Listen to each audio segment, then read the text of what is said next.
Hi everybody and welcome. Today I have SteelSeries 7 Plus wireless headphones and I'm going to show you how to install its application software for your Windows PC. To do so, search in Google SteelSeries engine.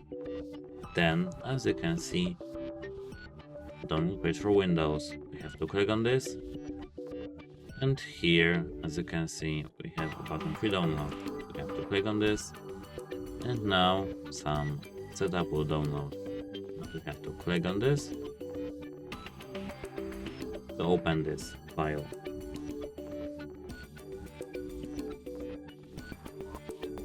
As you can see, please wait while setup is loading.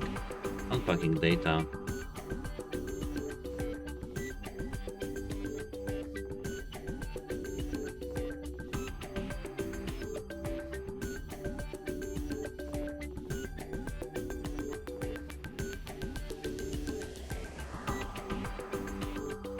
And here we have to select our language.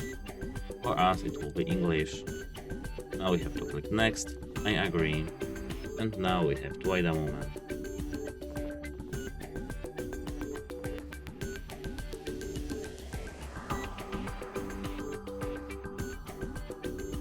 And now we have to click finish. And that's it. I hope it helps you. Goodbye.